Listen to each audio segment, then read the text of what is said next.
The first time sailors laid eyes on USS Ranger CV-4, many of them did not quite know what to make of her. She did not look like the powerful carriers that would later define the Pacific War. She was small by comparison, narrow in the beam, and carried a flight deck that seemed almost fragile against the vastness of the ocean.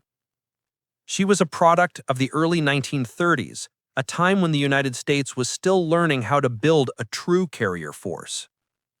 Ranger was an experiment in steel, a ship built when naval aviation was still young and few people believed aircraft could ever replace battleships. But for all her quirks, the sailors who stepped aboard her during the early years of World War II would come to learn something extraordinary. The little ship was tough, much tougher than she looked. Ranger entered the war not in the warm waters of the Pacific, but in the cold, violent, unpredictable Atlantic. It was a place where storms rose without warning, where waves climbed higher than houses, and where wind howled like a living thing tearing across the sea. Other carriers avoided this ocean when possible. Ranger sailed straight into it. When she left Norfolk on her first wartime missions, the air was sharp and cold, biting the skin of every man on deck. The ship vibrated as her engines pushed her through the swells. Her narrow hull cut the water with surprising agility, but she lacked the weight and size of the fleet carriers that came later. In heavy seas, she flexed. Her flight deck groaned. The metal ribs beneath her wooden planks shuddered like bones under strain. None of that inspired confidence at first. But the sailors soon learned that their ship had a personality. Ranger flexed because she had to. Her hull bent with the waves instead of resisting them, absorbing the energy that might have cracked a more rigid ship. She rode low enough to keep her center of gravity steady even when the sea rose like a wall. She creaked and groaned, but she held together with a stubbornness that surprised everyone. The Atlantic gave her no mercy. During early crossings, the sea rose into towering swells. The flight deck tilted so sharply that sailors could look down and see nothing but a rushing wall of dark water. Waves washed over the bow and smashed against the aircraft lashed to the deck. Planes shifted, ropes strained, and metal fittings snapped under the weight of water. Every gust of wind threatened to shove aircraft sideways across the slick planks. The ship rolled and pitched so violently that sailors had to crawl on hands and knees to avoid being thrown overboard. And still, Ranger pushed forward.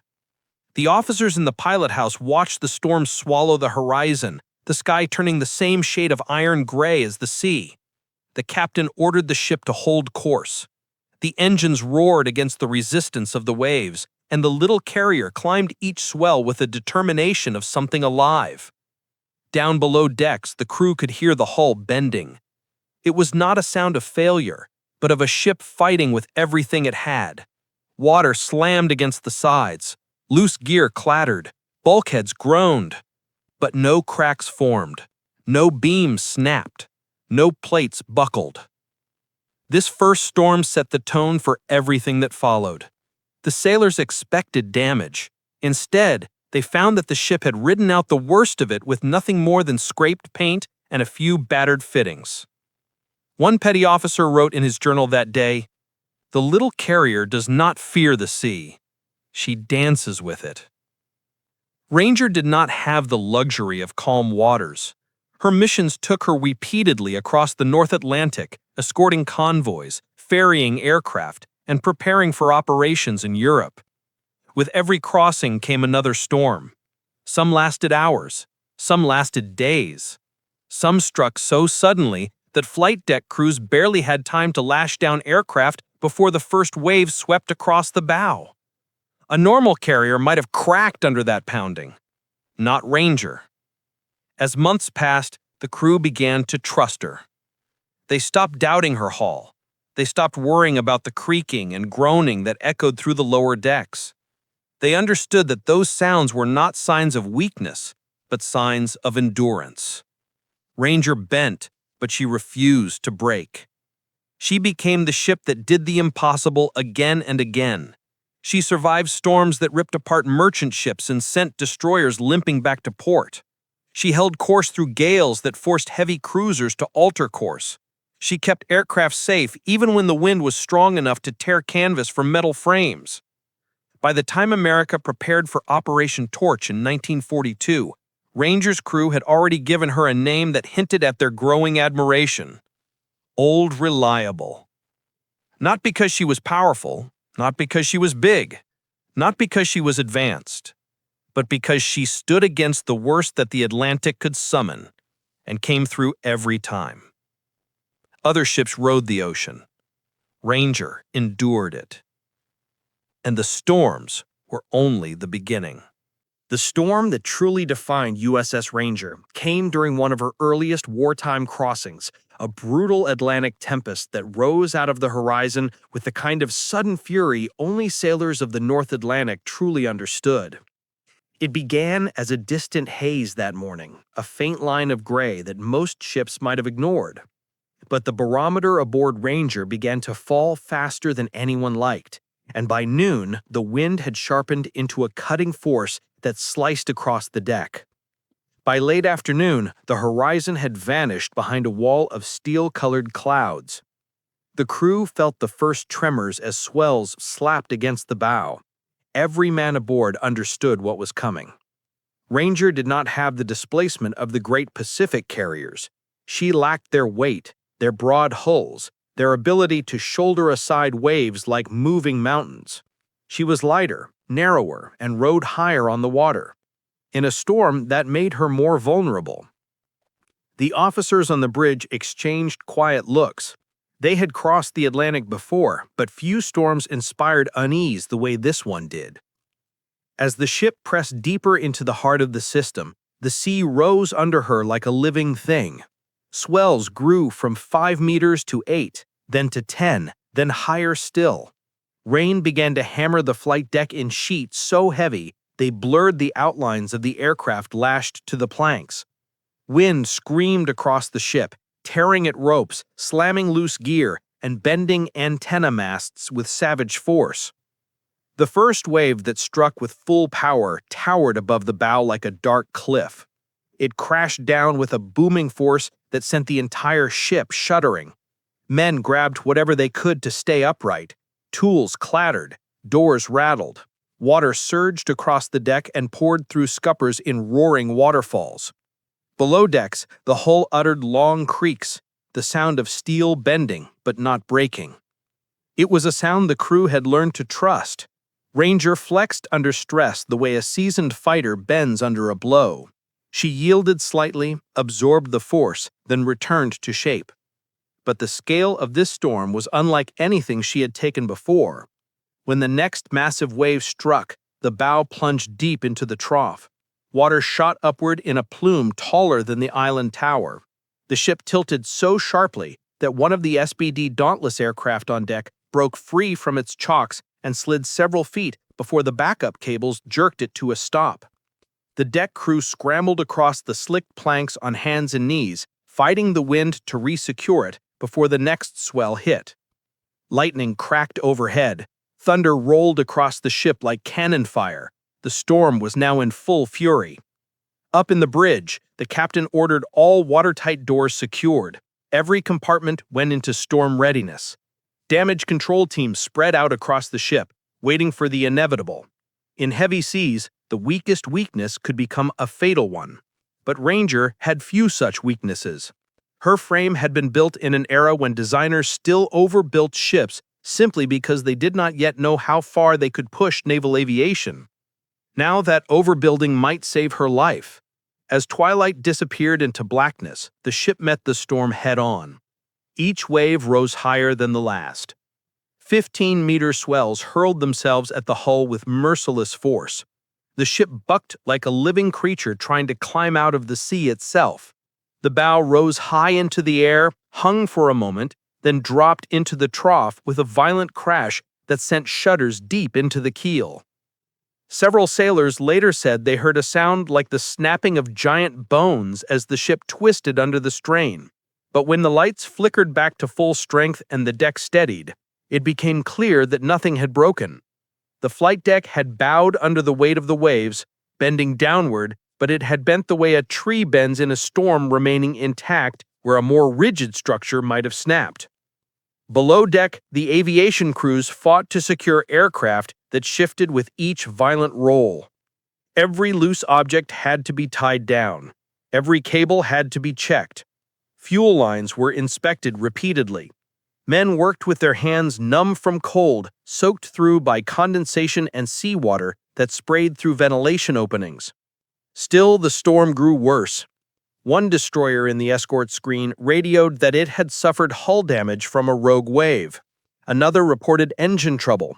A third ship fell behind and was ordered to turn away for safety. Ranger, however, kept pushing forward, her bow cutting through the monstrous seas like a blade through wet canvas. In the engineering spaces, the crew braced themselves against consoles as the ship slammed from peak to trough. The boilers held firm. The turbines continued to spin with steady power. The machinery vibrated violently at times, but it did not falter. One machinist mate shouted above the roar that the old girl seemed angrier at the storm than afraid of it. Just after midnight came the worst moment. A wave so high it blocked the sky itself rose ahead of the ship. It struck with such force that water washed up and over the island tower. The entire ship lurched. Alarms sounded. Men were thrown from their feet. Tools scattered. Water objects broke loose and slid dangerously close to the elevator shaft before chocks halted its path. But when the water drained off the flight deck and the ship righted herself, she was still intact. Not a single major beam had cracked. Not a single bulkhead had buckled. Not a single pilot lost because the ship had failed him. In the logbook, a bridge officer wrote words that would define Ranger for the rest of her career. The little carrier bent, but she did not break. By dawn, the worst of the storm had passed. Ranger emerged battered, soaked, and covered in salt crust, but completely operational. Her crew stood on the deck that morning in quiet amazement. They had just survived a storm that could have torn lesser ships into pieces, and the legend of Old Reliable truly began. By the time Ranger completed her first brutal Atlantic crossing, something had changed among the men who lived and worked aboard her. They no longer spoke of the ship with cautious respect or nervous uncertainty. They spoke of her with trust, real trust, the kind that sailors usually reserve only for the most proven vessels. The storm that should have twisted her hull or split her deck had instead revealed a truth no design blueprint could ever show. Ranger might have been small. She might have been underpowered compared to the giants that came later. But she was tough. Tough in a way no one had fully understood until they felt her survive the Atlantic's worst fury and come out whole. The nickname began quietly. A machinist mate in the engine room muttered it first when the ship steadied after the storm's final blow. Old Reliable. The name spread faster than most sailors' jokes. Within days, it was everywhere. Officers used it during briefings. Deck crews used it as they lashed down aircraft. Pilots used it before stepping onto the wet flight deck. Even men who had once doubted the ship found themselves using it without irony. Old Reliable. It fit her perfectly. Ranger did not impress with size or raw power. What impressed the sailors was how she responded when everything around her screamed to give up. A lesser ship might have cracked in two. A newer, heavier carrier might have torqued its frame under the same strain. But Ranger had ridden those 15-meter waves by bending and absorbing the force, not resisting it. In the months that followed, the crew grew accustomed to the ship's strange blend of fragility and strength. Her flight deck groaned in high seas, and her hull flexed in ways that startled new sailors. But every time they inspected her afterward, they found the same thing. No structural failures, no broken beams, no signs that the storm had inflicted real harm. The damage control crews quickly became experts in managing the Atlantic storms. They were not simply good at their jobs, they were exceptional. Many of them had served on older carriers or cruisers, but Ranger taught them an entirely different art. On most ships, damage control meant reacting to emergencies. On Ranger, it meant anticipating the sea's next blow. When another Atlantic storm threatened in early 1943, the ship braced long before the first swells rose. Men tightened every bolt they could reach. Lashings were doubled. Extra cables were run across the deck. In the hangar, aircraft were lashed with enough redundancy to survive a hurricane. Sailors learned to wedge wooden blocks under wheels and secure control surfaces. Engineers reinforced loose fittings, checked welds, and tested pumps and generators repeatedly. They knew what was coming. And then it came. The second great storm of Ranger's wartime career began with a sudden drop in pressure and winds so cold they whipped straight through wool coats. The sea rose with the same merciless speed as before. The bow lunged upward and plunged downward with violent sweeps that made men clutch rails and pipes just to stay upright. As the storm raged, a Wildcat fighter chained to the bow snapped one of its tie-downs and slid dangerously close to the deck edge. The deck crew crawled through blinding spray to secure it. A wave nearly swept 2 men off the deck, but they clung to the arresting gear and held on until help arrived. Below, water seeped into the hangar through vents, forcing men to work ankle-deep as they fought to secure every aircraft and piece of equipment. Sparks flew from loose electrical fittings until they were tightened. Loose barrels rolled until secured. Fuel drums slammed against bulkheads until chocks were repositioned. Yet through all the chaos, one thing remained constant. No matter how hard the ocean hit her, Ranger steadied herself again and again. Her keel flexed under the weight of the storm but did not deform. Her frames groaned but did not crack. Her welds screamed under pressure but held fast. Men listened to the ship like men listening to the breathing of a companion fighting for survival. One sailor wrote in his diary that night, "The ship sounds like she is hurting, but she is still singing, and as long as she sings, we know she will not fail us." The storm raged for nearly 20 hours. When it finally ended, dawn broke across a sea still rolling with leftover swells. The crew gathered on the battered deck and stared at their ship. Ranger was bruised, but unbroken. Several stanchions had bent. A few planks were warped, rails mangled, but her hull was still whole. Her flight deck was still intact, and not one aircraft had been lost to structural failure. Not one pilot had died because the ship had betrayed him. It became a point of pride, something whispered in hangar bays and spoken openly in ready rooms.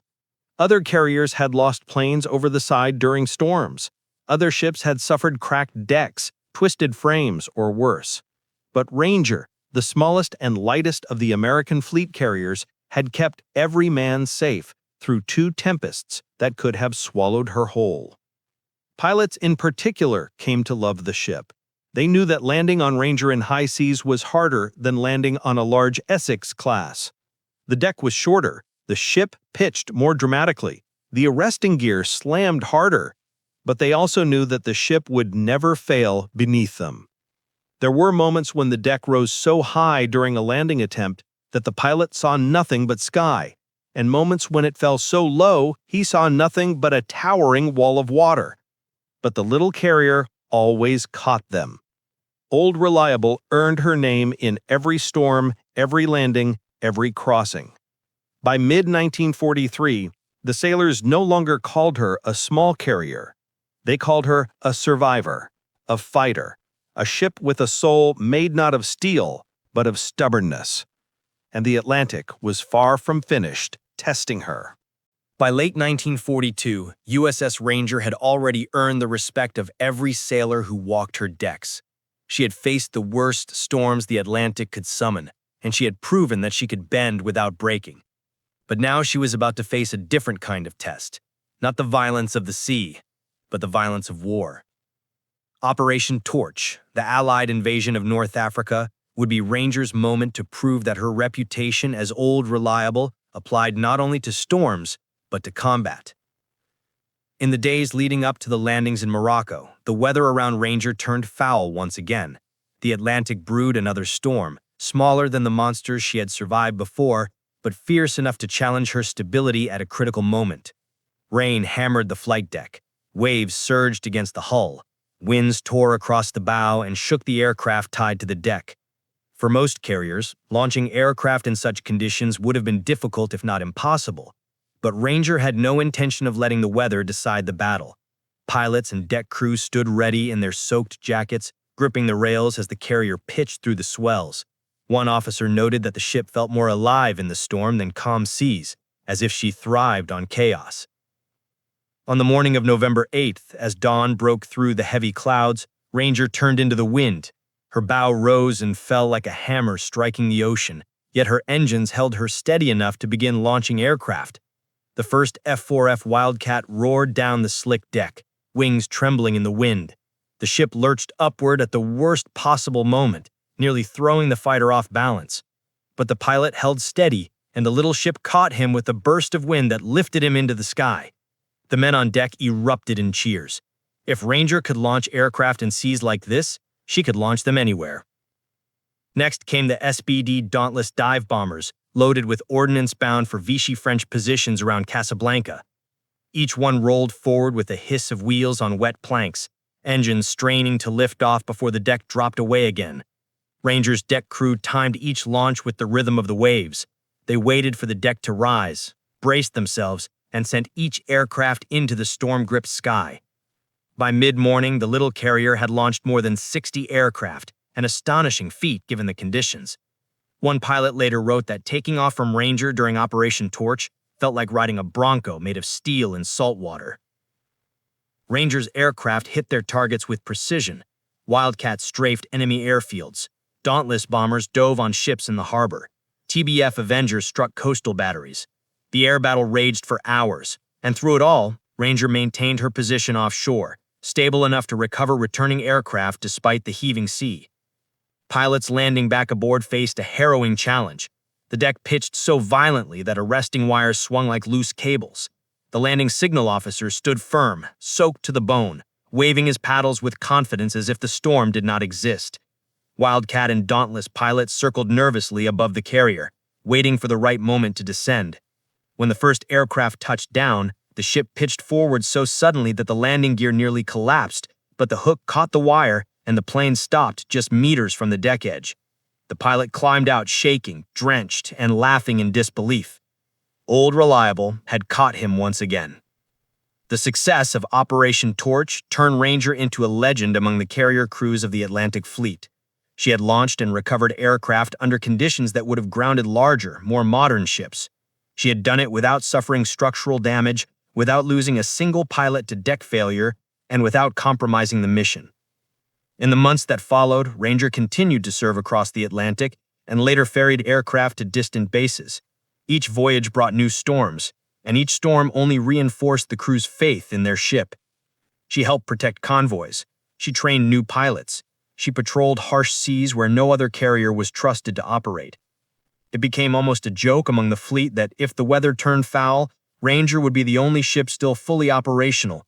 Destroyers limped, cruisers altered course, even battleships took precautions. But Ranger always pushed forward, her bow slicing into the waves with the stubborn determination that had earned her reputation. By 1944, when she supported operations in the North Atlantic and trained British pilots for their strikes against German shipping, the legend was complete. Every man who served aboard her knew he was riding a ship that had beaten the sea itself. Ranger was not fast. She was not large. She was not especially modern, but she had something no other carrier possessed in such abundance: a soul of iron, a will to endure, and a reputation for always coming back. Old Reliable had proven herself not through glory in the Pacific, but through survival in the unforgiving Atlantic, where nature itself seemed determined to break her. And she had survived it all. But her greatest legacy was still to come. By the time the war entered its final chapters, USS Ranger had already earned something far greater than official commendations or operational citations. She had earned a reputation. Not a reputation built on dramatic battles or headline victories, but one forged in the relentless, icy grip of the Atlantic Ocean itself. The men who sailed her knew that Ranger was different.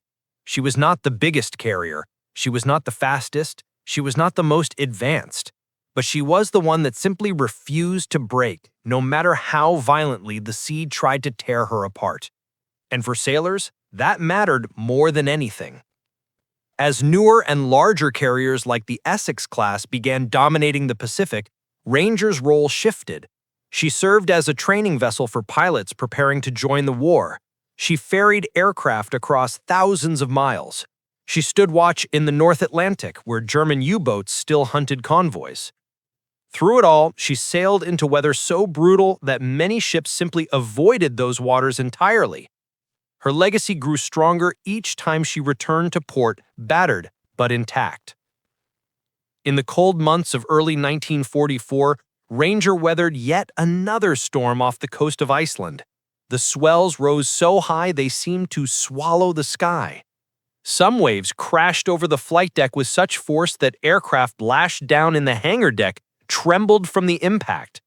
The ship rolled so far that sailors swore they could feel the deck tilt beneath their boots like a sliding platform. Yet, despite the violence, Ranger stayed in formation while other ships were forced to slow or divert. When she reached port days later, British officers examined her out of curiosity. They expected to find cracked beams or twisted frames or fractured supports. Instead, they found a ship worn, yes, but solid. The hull seams were intact, the internal frame showed no compromise, the deck had warped slightly but returned to shape once the seas calmed. A Royal Navy officer famously remarked that Ranger behaved like a small steel willow tree, bending in the wind but never snapping. During one training operation in 1945, Ranger rode out a storm so severe that several escort ships temporarily lost power from the repeated pounding of the waves. One destroyer limped behind the task group, radioing that she had suffered hull damage from a rogue wave. Ranger, by contrast, pressed forward with engines steady and flight deck crews ready to respond at a moment's notice. The storm battered her, but like always, she survived without significant damage. Her pilots trusted her. This was perhaps the greatest part of her legacy. Ranger never lost a single pilot due to structural failure. Not one landing gear collapse, not one arresting cable failure attributed to hull deformity, not one deck buckling incident that hurled aircraft overboard. Pilots who trained on Ranger often said that if they could land on her in foul weather, they could land on anything. After the war, when the United States evaluated its fleet, many early carriers were retired quickly due to age or structural fatigue. Lightweight carriers, in particular, often showed signs of stress from the constant pounding of operational tempo. But when the Navy examined Ranger, they found something unexpected. Her keel remained true. Her internal frames remained straight. Her welded seams remained stronger than predicted. Her flight deck, though scarred and weathered, showed no structural fractures. Her machinery spaces were still clean, aligned, and mechanically sound. Engineers studying her hull concluded that despite surviving more severe weather than almost any other American carrier of the war, Ranger remained one of the least structurally damaged carriers of the war. It was almost embarrassing for the designers who had originally dismissed her as too small, too light, too experimental. The ship they had once underestimated proved to be one of the most resilient carriers the Navy ever put to sea. In the years after 1945, Ranger never found her way into the grand stories of the Pacific War, nor did she participate in the final bombardments of Japan. But among the men who sailed the Atlantic and faced its roaring tempests, she was remembered as the ship that defied nature itself. She trained thousands of pilots. She escorted convoys the Germans tried to strangle. She supported combat in North Africa. She survived storms that cracked hulls, tore superstructures, flooded engine rooms, and snapped destroyers in half. And she did it without ever failing the men who depended on her. Decades later, sailors who served aboard her would still speak of her with reverence. They would describe the sound of her hull groaning in the dark as another wave hit. They would describe the sight of her bow rising out of a wall of water like a defiant fist. They would describe the feel of the deck trembling but holding firm beneath their boots. Above all, they would describe the unshakable bond they felt with the ship, the belief that no matter how bad the storm became, Ranger would find a way to bring them home.